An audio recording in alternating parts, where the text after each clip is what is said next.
अस्सलाम वालेकुम। आज का किस्सा सबक आमोज़ है। रिज़्क हलाल और हराम का दो हकीकी भाइयों की कहानी है। सब कुछ बदल सकता है लेकिन कुदरत का निज़ाम कोई बड़े से बड़ा फ़िरौन भी नहीं बदल सकता। सूरज रोज़ अव्वल से रोज़ मेशर तक मशरिक़ से तुलू होकर मगरिब में गुरूब होता रहेगा। साइंसदान कितनी भी तरक्की कर ले मगर कुदरत के आगे बेबस है।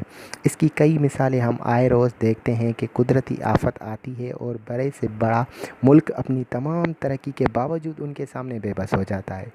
अमरीकी, चीन और रूस दीगर ममालिक भी समुद्री तूफ़ान, सैलाब और ज़िलज़ले आने पर बेबस हो जाते हैं। इसका एक मिसाल समुद्री तूफ़ान सैंडी है जिसने अमेरिका जैसे सुपर पावर को हिला कर रख दिया। फिर मेरी और आपकी क्या औकात है जो निज़ाम कुदरत के मामलात में दखल अंदाज़ी करे।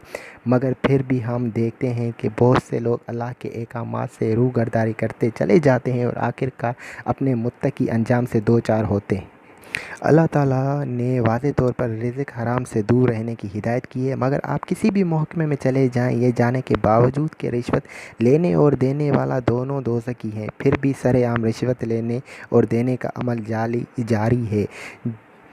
इस मौजू पे दो हकीकी भाइयों की कहानी के लिए पेश कर रहा हूँ। रिज़्क हलाल और हराम की कमाई से होने वाले असरात को हम सब जान सकें। इख्तियार और अहमद दोनों हकीकी भाई थे। उनके वालिद ने सारी ज़िंदगी रिज़्क हलाल की कमाई से दोनों को तालीम दिलवाई और पाल पोस कर बड़ा किया। वो एक प्राइमरी स्कूल में टीचर थे। अछरा की आबादी में किराए के मकाम पर सुकून की ज़िंदगी गुजार कर रिटायर हुए तो दोनों ने मेरिट पर कस्टम में मुलाजमत इख्तियार कर ली। बाप ने दोनों को रिज़्क हलाल कमाने की नसीहत की। अख्तियार ने बाप की नसीहत पर अमल पैरा होते हुए रिज़्क हलाल पर गुजारा किया, मगर कम लोग होते हैं जो वालिदैन के नक्शे कदम पर चलते हैं। मुआशरे में भी इसमें बहुत बड़ा किरदार है। अहमद कुछ अरसे तो रिज़्क हलाल कमाता रहा, लेकिन उसकी बेगम हर रोज़ ताने देती कि तुम इतने बड़े ओहदे पर फाइज होकर हम कब तक किराए के मकाम में धिक्के खाते रहेंगे। खरबूजा को देखकर खरबूजा रंग पकड़ ही लेता है। चुनांचे अहमद ने कमाई में रिज़्क हराम की आमाइश शुरू कर दी। हमारे मुल्क में अफसरान बाला भी ऐसे लोग को पसंद करते हैं जो खुद भी कमाए और अफसरों को बाला को भी माली फ़ायदा पहुंचाने। इख्तियार भी लोगों को पागल और बेवकूफ़ कहते हैं। इख्तियार ने बड़े मुश्किल हालात में मुलाजमत की 25 साल गुजारे। जगह जगह तबादले होते रहे। उसको रिज़्क हलाल कमाने की दुनिया सज़ाएं देती गई। फिर किसी दोस्त ने मशवरा दिया कि तुम इस मुआशरे के परज़ोर नहीं बन सकते तो ख़ुद को अलहदा कर दो। तुम पूरे मुआशरे को नहीं बदल सकते तो रिटायरमेंट लेकर कोई छोटा मोटा कारोबार कर लो। ये मुआशरा माकूल लगा तो इख्तियार ने आज़मूदा रिटायरमेंट ले ली। बास लोगों ने उसे बेवकूफ़ कहकर कस्टमर की नौकरी छोड़ दी। यहाँ पर मुलाजिम होने के लिए लोग लाखों रुपए की रिश्वत देते हैं, लेकिन कुदरत ने इख्तियार को सब्र व इस्तिकामत का सिला दिया। उसने अपना छोटा सा कारोबार शुरू किया। उसके इखलाक और मुनासिब रेट की बदौलत बहुत जल्द कारोबार तरक्की कर गया। वो अशरा की लिबर्टी तक पहुंच गया, लेकिन लिबर्टी मार्केट जहां पर हर शे 2 गुना मुनाफे में फ़रोख्त होती है। इख्तियार ने अपना उसूल न बदला। अशरा में रहते हुए भी वो गरीबों को हर माह मुफ्त राशन खुद देकर खामोशी से लौट आता और लिबर्टी में आने के बाद भी ये तर्ज अमल जारी रखा। इख्तियार ने अपनी बेटी को आला तालीम दिलवाई और उसकी शादी एक मिडिल क्लास घराने में कर दी। वहाँ आज पर सुकून खुशहाल ज़िंदगी गुजार रही है। इख्तियार ने इतनी बड़ी मार्केट में वसी कारोबार का मालिक होने के बावजूद आशरा के किराए के मकाम में सादा सी ज़िंदगी गुजारने को तरजीह दी।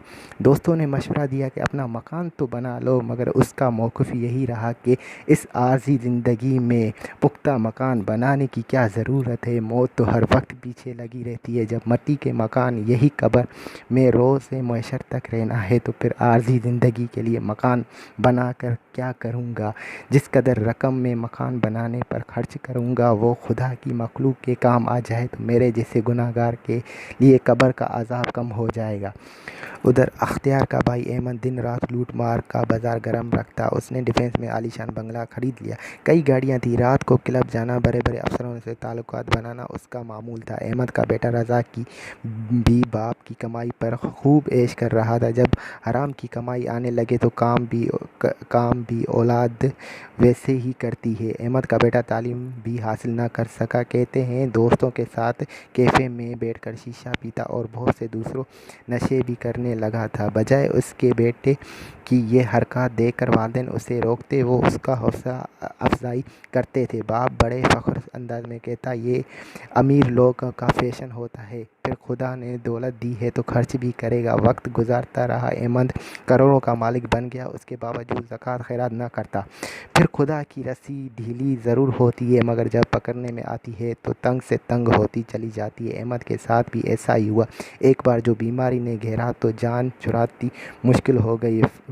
مرگن کھانوں کی وجہ سے اسے معدے کا السر ہو گیا، پھر شوگر بلڈ پریشر کی بیماری نے بھی گھیرا لیا۔ ڈاکٹروں نے سختی سے کھانوں پر پابندی لگا دی۔ یہی قدرت کا انصاف ہے کہ پیسہ ہوتے ہوئے وہ سادہ غذائیں کھانے پر مجبور تھا۔ احمد سے قدرت نے عجب انتقام لیا۔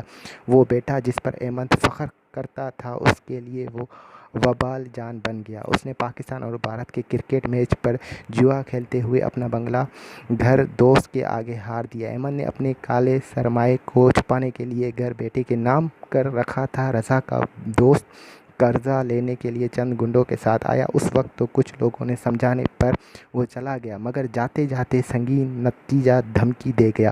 غلبہ عید الاضحیٰ پر اس کا یہ دوست شراب کی نئی بوتل لینے کے لیے گاڑی میں نکلا تو کسی نے فائرنگ کر کے اسے ہلاک کر دیا۔ شبہ احمد کے بیٹے رضا پر کیا گیا۔